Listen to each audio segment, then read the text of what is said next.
To discern or not to discern? That is the question. Hey guys, we're back, and today we're going to be talking about discerning your vocation, whether that be to religious life, married life, or single life. We're going to be talking about it. God is calling us all to discern our vocations, and it is so important that we do so. So, I like to picture it as a gift that we're given at our baptism. And as we go through our life, we slowly unwrap the gift. And then finally, we have this precious gem in the box. And then we can go, hey, I'm called to religious life. Or, hey, I found this really attractive dude that I'm going to marry.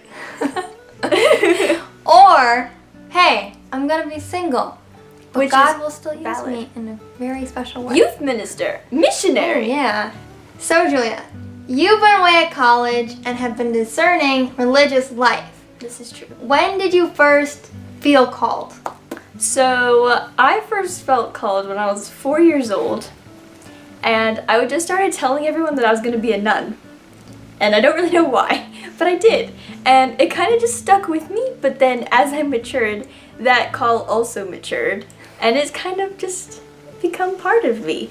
But a crucial moment, which I can say is my defining moment in my, one of 3 defining moments in my vocation, was when I was 9 in 3rd grade, and I was given a bunch of books about Saint Therese and a whole bunch of information about her, and I read her story and I was convinced that I was going to be a Carmelite and enter at 16, but I'm 19 now, so that didn't happen. But I was convinced that I would be a Carmelite at 16.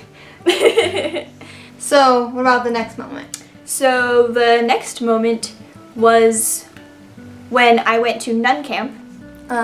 And that was my first taste of monastic life and praying liturgy of the hours and going to daily mass and praying all the time and making holy hours and divine mercy, and I loved it so much. It was like, yes, this is me, guys. I have found my calling, except I didn't, because that's not the order I'm discerning right now, which is fine because that's the way that God planned it. But yeah, it was really nice because it's formed my spirituality, which, yeah, without that nun camp, I wouldn't have the spirituality that I have now, so I wouldn't have the experiences that I can take to the future with me. So yeah.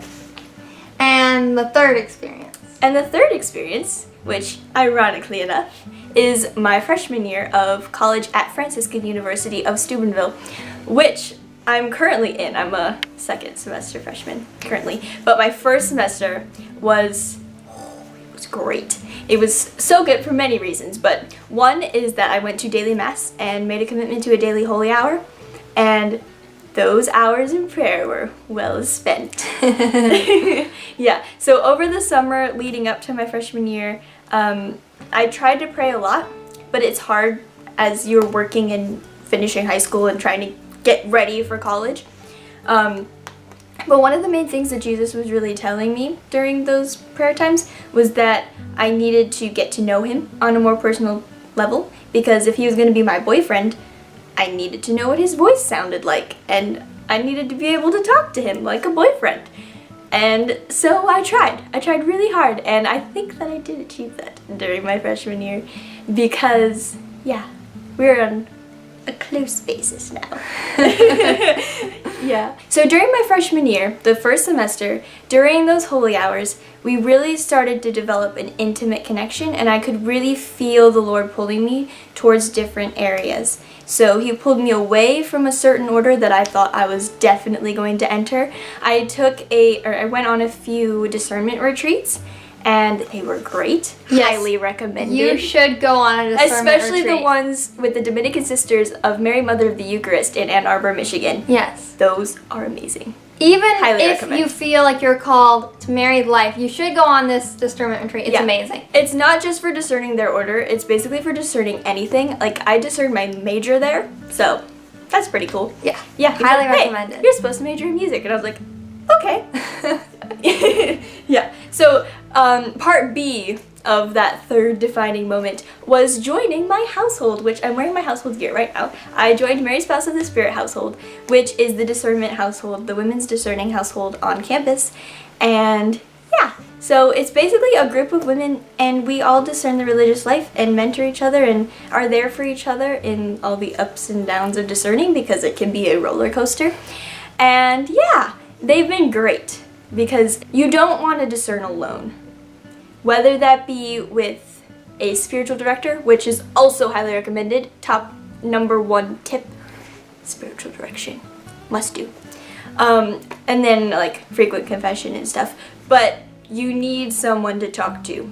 So advisor, spiritual director, bunch of friends also discerning religious life, just someone to vent to because you're gonna need it.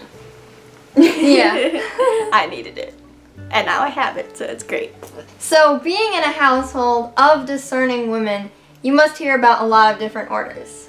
Yeah, so a quick Google search can pretty much give you a good idea of what sort of orders are out there and what sort of charisms they have. And how many there are. And there are absolutely loads. I highly recommend going on to Vision. It's a website for religious orders and that sort of thing. And there's also the Council of Major Superiors. That's great too. And we can actually put a link in the description for you if you want to check it out, because it's a great resource. Yeah. But also like checking out the main ones like the Dominicans, Franciscans, Salesians, Felicians, Benedictines, those sort of people. And then there are also ones like the Sister of Life who don't really fall under a huge umbrella order. They're more of a community. Yeah, so just check out those. But 2 things to keep in mind when you're researching communities, if that's where the Lord is calling you to go with your discernment, is the charism of the community and the apostolate. So those 2 are the hugest parts of a community, and they sort of distinguish them. So it's not just the habit, girls. Not just the habit. So, charism. So that's like what fuels them. It's what they go by. Like the Dominicans, theirs is like preaching. But that's sort of like the spirituality that runs everything that they do as a community. And then you can also dive deeper into their apostolate, which is how they show it to the world. So a lot of them do teaching or nursing or missions or whatever. What about the cloistered nuns? Cloistered nuns are epic. Yes.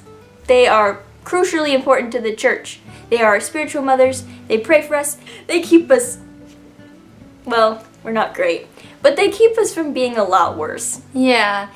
Without their prayers and sacrifices, who knows where we'd be? So their apostolate is praying, which is also their fuel, which is pretty nice. So they get their fuel from prayer, and then they pray more. It's amazing. It's great. Cycle of love. Before we leave, feel free to ask any questions in the comments, and we will try to get back to you with a nice answer. And if we don't have the answer, we will ask priest friends so we can get you the answer. Yes. Or some of your... Or some of my household sisters if Yeah. they're willing. Because they have experience too. So that about wraps up this video. I hope you guys liked her take on vocations and discernment and all that. And hopefully you guys found it helpful out there, those of you who are discerning. And if you're not discerning, get on that. Because God's calling everyone to discern. Yes. Don't leave your present unopened. Yes. Don't forget about that present. Everyone likes presents. And we will see you in our next vLent video. Goodbye!